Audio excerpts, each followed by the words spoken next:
नमस्कार. मानवी जीवन ईश्वरमय व्हावे या आजच्या भागामध्ये आपल्या सगळ्यांचं स्वागत आहे. आज एक विषय घेतला आहे, समाधान. समाधान म्हणजे नक्की काय, ते कसं अनुभवायचं, ते कुठं असतं. आपल्या सगळ्यांना समाधान पाहिजे असतं आणि आपण समाधानाच्या शोधात असतो, पण ते नक्की कुठं दडलं आहे आपल्याला माहिती नाही. त्यामुळे आपले मार्ग हे नेहमी चुकतात समाधान अनुभवायचे किंवा समाधान मिळवायचे. आपण समाधान कशात मिळवायचा प्रयत्न करतो? आपण वस्तुपदार्थामध्ये, म्हणजे ऐहिक संपत्ती किंवा ऐहिक ज्या काही गरजा आहेत, ऐहिक ज्या काही अपेक्षा आहेत, त्या आपण मिळवल्या तर आपण समाधानी होऊ असं आपल्याला वाटत असतं. पण प्रत्यक्षात तसं घडतं का? आपल्याला ऐहिक किती सुख मिळाली तरी त्याच्यात समाधान नाही आहे हे नंतर आपल्याला मागावून कळतं. मग असं का व्हावं? प्रत्येक गोष्टीमध्ये प्रत्येक ठिकाणी असाच अनुभव येतो. एक मनुष्य आहे, त्याला 10,000 रुपये पगार आहे. त्याला काय वाटत असतं की जर का 40,000 पगार झाला तर मी समाधानी होईल, मला सुख प्राप्त होईल. मग 40,000 मिळायला लागल्यानंतर त्याला वाटायला लागतं 80,000 मिळाले तर मी सुखी समाधानी होईन. कारण 40,000मध्ये समाधान नाही आहे हे 40,000 मिळाल्यानंतर त्याला कळायला लागतं. मग तो 80,000वाल्याकडे बघायला लागतो आणि म्हणतो आता मला 80,000 जर का पगार झाला तर मी समाधानी होईन. मग 80,000ची त्याला नोकरी मिळते. मग 80,000मध्ये लाखाच्या वर. पण इथं गंमत अशी होती की कुणालाही असं वाटत नाही की सुरुवात झाली होती 10,000पासून आणि 40,000 मिळाले तर मी समाधानी सुखी होईन असं वाटत होतं, पण तसं झालं नाही. म्हणून 80चा हव्यास केला, पण 80 म्हणून सुद्धा नाही म्हणून कळलं. म्हणून आता 1,20,000 पगार होईल किंवा मिळावा अशी अपेक्षा निर्माण होती आहे, अशी अपेक्षा करतोय. नुसता पगार वाढून समाधानी अवस्था निर्माण होत नाही हे कळत नाही. पगार का वाढून हवा आहे आपल्याला? आपल्याला ऐहिक सुख पाहिजेत. आपण ऐहिक विषयांमध्ये समाधान मिळवायचा प्रयत्न करतो. ते सुख नाही आहे, ते सुखाचं साधन आहे. तर समाधान ही अवस्था आहे आणि ती आहे दैहिक. हेच कुणाला कळलेलं नाही आहे. त्या वस्तुपदार्थातून सुख कसं मिळणार, त्याच्यातून समाधान कसं मिळणार? समाधान त्याच्यात नाहीच आहे. समाधानी अवस्था देहाची आहे. देह जर का समाधानी असेल तर जगातल्या सगळ्याच गोष्टीतून समाधान मिळवता येईल. पण देह जर का असमाधानी असेल तर इंद्राचं ऐरावत जरी दिलं तरी समाधानाची ढेकर देता येणार नाही. हे सत्य आहे. जी काही इंद्रियवादी संपत्ती परमेश्वरांनी न मागता आपल्याला दिली त्याच्याबद्दल कधी विचार केला आहे का? डोळे आपण काही मागायला गेलो होतो का? जी सृष्टी आपण बघतोय, आपण फळांचा वास घेतोय, मधुर संगीत ऐकतोय किंवा विचार व्यक्त करण्याकरता आपण वाणी माध्यमाचा वापर करतोय, कर्म करण्याकरता हातापायाचा उपयोग करतोय, हे आपण मागायला गेलो होतो का? पण त्याची गरज आहे हे परमेश्वराला माहिती आहे, म्हणून न मागता परमेश्वराने आपल्याला हे दिलेलं आहे. त्याच्याबद्दल आधी समाधानी राहा. ते समाधान मानायला शिका असं सद्गुरूंनी सांगितलं आहे. आपण त्याचा कधी विचारच करत नाही. आपल्याला सगळं हवं आहे, पण जे हवं आहे असं वाटतंय ते पाहण्याचं, ते अनुभवायचं माध्यम हे परमेश्वरानेच दिलं आहे. ते नसतं तर आपण अनुभवू शकलो नसतो. आपण समोरच्याकडे बघून जगतोय, समोरच्याकडे एखादी वस्तू बघतोय, ते आपण बघतोय म्हणून आपल्याला ते पाहिजे. ते बघण्याकरता जी काही माध्यमं दिली आहेत ती आपण मागायला गेलो होतो का? न मागता जी काही इंद्रियवादी संपत्ती परमेश्वराने आपल्याला दिली आहे त्याच्याबद्दल आधी आपण त्या परमेश्वराचे आभार मानायला शिकायला पाहिजे असं सांगितलं आहे. म्हणून प्रत्येक ठिकाणी आपल्याला असंच बघायला मिळतं की प्रत्येक मनुष्य जन्माला आलेला समाधानाच्या शोधात आहे, पण समाधान ही अवस्था कुठं आहे हे न कळल्यामुळे निसर्गाच्या गतिपरत्वे बाल्य, तारुण्य आणि वार्धक्य, देहाला 3 अवस्था आहेत, त्या परत्वे जीवन हे व्यतीत होतं, पण समाधान हे काही मिळत नाही. कारण ती देहाची अवस्था आहे असं सांगितलं सद्गुरूंनी. आणि ती जोपर्यंत या देहाच्या ठिकाणी निर्माण होत नाही तोपर्यंत भौतिक जगतातील कुठलीही सुखं आपल्याला समाधानी करू शकत नाहीत. पण जी काय ऐहिक विषयाधीन आपण होत असतो, ऐहिक विषयामध्ये समाधान जे आपण हुडकत असतो, ती सगळी सुखं ते सगळे क्षणिक आहेत. निरंतर असं समाधान त्याच्यात नाही मिळणार. जरी आपल्याला वाटलं की एखादी ठराविक वस्तू आपण घेतली तर आपण समाधानी होऊ, ती वस्तू आणल्यानंतर त्याच्यातलं समाधान हे फार कमी काळ टिकतं.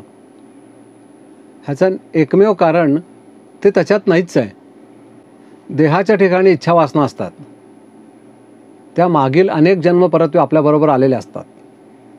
त्या पूर्ण करण्याकरताच जन्म झालेला आहे. त्या अपेक्षा निर्माण करणं एवढंच कार्य करतात. इच्छा वासना की जेणेकरून मला हे पाहिजे, मला ते पाहिजे, हे मिळालं तर मला बरं होईल, कारण हे मिळवायचं राहिलं आहे. मग तो ऐहिक विषय असेल किंवा खाण्यापिण्याचा असेल. म्हणून अन्नमय आणि प्राणमय हे 2 कोश सांगितले आहेत. मग ते चक्राचा जो अभ्यास करून सांगतात त्याच्यामध्ये मूलाधार चक्र आणि स्वाधिष्ठान चक्र ह्याच्या पलीकडे जीवन जातच नाही.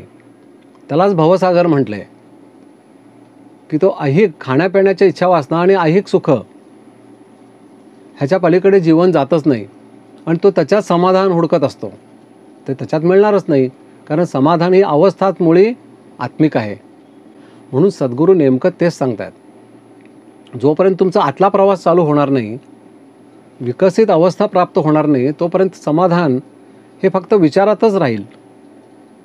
आणि ते क्षणिक असेल. फक्त एखादी वस्तू मला पाहिजे, किंवा जसं मगाशी म्हटल्यासारखं की पगार जास्ती पाहिजे, मग तो 80,000 पगार झाला किंवा 1.5 लाख 2 लाख पगार झाला तरी त्याच्यातलं समाधान हे क्षणिकच असणार आहे. कारण जसजसा पगार वाढत जाईल, म्हणजे जो 10,000 पगार मिळवणारा मनुष्य आहे त्याचं घर छोटं असतं, कारण त्याला माहिती असतं आपला आवाका एवढाच आहे म्हणून. पगार वाढला की त्याला घर मोठं हवं असतं, चांगल्या सोसायटीत पाहिजे असतं, आणखीन वाढलं की आणखीन जास्ती. पगार जसं वाढत जाईल तशी ऐहिक प्राप्ती वाढत गेली. म्हणून 10,000 पगार असताना ढकलगाडीवर वडापाव आवडायचा, पण तो 40,000 पगार झाल्यानंतर गाडीवर वडापाव खायला आवडत नाही. तो म्हणतो चांगल्या हॉटेलात जाऊन खाऊया. मग आणखीन 80,000 झाल्यावर तो त्याच्यापेक्षा बड्या हॉटेलात जातो, आणि लाखाच्या वर गेलं की त्याच्यापेक्षा बड्या. पण पगार वाढला म्हणून समाधान वाढत नाही, कारण समाधानी अवस्थाच मुळे आंतरिक आहे. स्थूलातून सूक्ष्म, सूक्ष्मातून कारण हे जे काही कोश आहेत हे जसजसे विकसित होत जातील तशी समाधान ही अवस्था वाढत जाणार आहे. कारण ती स्थूल देहाची नाहीच आहे, ती जीवात्म्याची अवस्थाच नाही आहे, ती आत्मा ह्या अवस्थेची आहे. म्हणून समाधान ही अवस्थाच मुळे आत्म्याची आहे, आणि आत्मा ही अवस्थाच निर्माण झाली नाही आहे. कर्मपरत्व एखादं सुख किंवा बुद्धीच्या माध्यमातून एखादा आपल्याला जास्ती पगाराची नोकरी मिळाली म्हणून त्याच्याबरोबर समाधान नाही मिळत. भरपूर पगार मिळाला म्हणून कोट्यावधी रुपयाची एखादी वास्तू आपण विकत घेऊ शकतो, परंतु समाधान विकत घेता येत नाही. समाधान ही अवस्था आहे, आणि ती अवस्था ही सद्गुरूंच्या कृपेशिवाय आपण प्राप्तच करू शकत नाही. कारण सद्गुरूंच्या मागं आपण कधी जातो? आपल्या इच्छा अपेक्षा पूर्ण करण्याकरताच जातो. सद्गुरू म्हणतात तुला समाधान पाहिजे, तुझ्या इच्छा अपेक्षा पूर्ण करायच्या नाही आहेत, पण तुला कळत नाही आहे. समाधानाची कमतरता आहे. थोडक्यात तुझ्यात कृपेची कमतरता असल्यामुळे तू समाधानी नाही आहेस. तुझी आंतरिक अवस्था विकसित नसल्यामुळे तू समाधानी नाही आहेस. ती ज्या वेळेला ती विकसित होत जाईल त्यावेळेला समाधान हे तुझ्यापाशीच आहे. तू जे बाहेर हुडकतोयस, इतरांच्याकडे बघून जगतोयस, तो गाडीतून फिरतोय म्हणून मी दुःखी आहे, पण ज्यावेळेला माझ्याकडे गाडी आली त्यावेळेला मी दुःखीच आहे असं लक्षात आलं. दुःखी म्हणजे समाधानी नाहीच आहे, कारण समाधान ही अवस्थाच मुळात आंतरिक आहे. म्हणून ज्यावेळेला सद्गुरूंची भेट झाली आणि आंतरिक अवस्था ज्यावेळेला साधनेच्या माध्यमातून बदलायला लागली, त्यावेळेला लक्षात आलं की जे इतके वर्ष बाहेर हुडकत होतो त्याच्यातून काही निष्पन्न झालं नव्हतं. जे काय होतं ते सगळं आत होतं, आंतरिक अवस्थेत होतं. आंतरिक विकसित अवस्थेवर सगळ्या गोष्टी अवलंबून आहेत. किती महत्त्वाचा विषय आहे हा. सद्गुरूंच्याकडे आपण जातानाचा मार्ग म्हणून सद्गुरूंनी म्हटलं आहे, तुम्ही सद्गुरूंच्याकडे चुकीच्या मार्गाने जरी आलात तरी सद्गुरू तुम्हाला चुकीचा मार्ग दाखवत नाहीत. सुरुवातीला काय हे कळतच नाही. सद्गुरूंच्याकडे जाण्याचा चुकीचा मार्ग कुठला? चुकीचा मार्ग म्हणजे ऐहिक इच्छा अपेक्षा ठेवून सद्गुरूंच्याकडे जाणं. आपल्या ज्या इच्छा वासना या स्थूल देहाकडून व्यक्त होत आहेत त्या पूर्ण करण्याकरता आपण सद्गुरूंच्याकडे गेलो होतो, आणि सद्गुरूंना माहिती होतं की कृपेची कमतरता आहे देहाच्या ठिकाणी. देह हा अविकसित आहे, हा समाधानी नाही आहे, म्हणून भरकटलेला आहे, म्हणून त्याला दुःख जाणवते, तो स्वतःला दुःखी समजतोय. प्रत्यक्षात दुःखी नाहीच आहे, तर आंतरिक अवस्था अविकसितता आहे, हेच दुःख आहे. मग सद्गुरूंनी जवळ करून कृपाशीर्वाद ज्या वेळेला दिला आणि साधनसेवा ज्या वेळेला करायला दिली, त्यावेळी नकळतपणे साधनेच्याच माध्यमातून दोष ज्या वेळेला बाहेर जाऊ लागले आणि दीक्षा धारण व्हायला लागली, तसतशी आंतरिक अवस्था ही बदलायला लागली. आणि मग समाधान हे लांब नाहीच आहे, हे आतच आहे असं लक्षात येतं. सुख शांती समाधान जे आपण हुडकतो, त्याच्यासाठी सद्गुरूंनी एक खूप छान उपमा दिली आहे की आता सध्या काय चालू आहे, अंधाळा मनुष्य काळं मांजर अंधाऱ्या खोलीत शोधतोय, त्याला ते मिळणारच नाही आहे. असं हे सगळं भ्रमिक चालू आहे. हा सगळा भ्रम आहे. जे काय जगामध्ये सगळं जे काय वाढून ठेवलेलं आपल्याला दिसतंय आणि जे खरं वाटतंय ते मृगजळ आहे. आपण पळतोय त्याच्या मागं. ते पुढं पळायच्या ऐवजी जर का आत जायचं ठरवलं तर आपला प्रवास लगेच तिथल्या तिथं स्थगित होईल. काही बाहेर काही नाहीच, सगळं आतच आहे. मग आतला प्रवास चालू होईल आणि तो ब्रह्मांडापर्यंत आहे, अमर्याद आहे, त्याला लिमिटच नाही आहे. म्हणून सगळे मोठमोठे संत सांगतात की तुम्ही ज्या जगात जगताय आणि तिथं काहीतरी भयंकर मोठं आपल्याला साध्य करायचं आहे किंवा प्राप्त करायचं आहे असा जो तुमच्या मनामध्ये विचार येतोय किंवा बुद्धी माध्यमामध्ये जे काही मानवनिर्मित विषय आहेत, त्या सगळ्याची जरी बेरीज केली, विश्वातल्या सगळ्या विद्यापीठाचा जरी तुम्ही अभ्यास केलात, सर्वोच्च असं जरी पद मिळवलं, तरी ब्रह्मांडाच्या दृष्टीने ते 1% नाही आहे.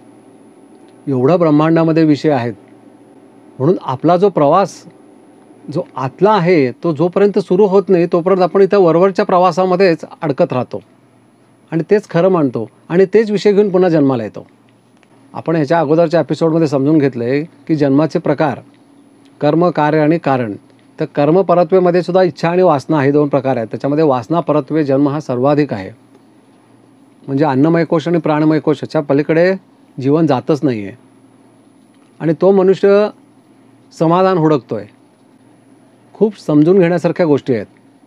म्हणून सद्गुरूंनी सांगितलं आहे की मानवनिर्मित जे काही विषय आहेत त्या विषयाधीन न होता मी म्हणून जो कोणी विषय आहे, जो आतमध्ये आहे, त्या विषयाधीन जर का तू होशील तर सगळे विषय त्याच्या अधीन आहेत.